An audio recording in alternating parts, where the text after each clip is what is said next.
How are you feeling? Turkish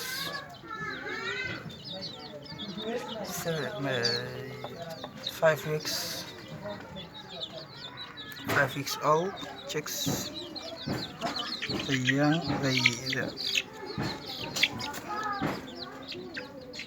labada waaweyn iyo kuwa weyn halkaas bay ka muuqdaan.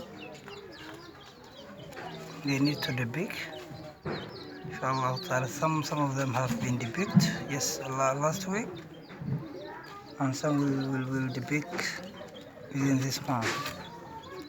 For us to prevent cannibalism and fighting between them, and stress, to manage the stress.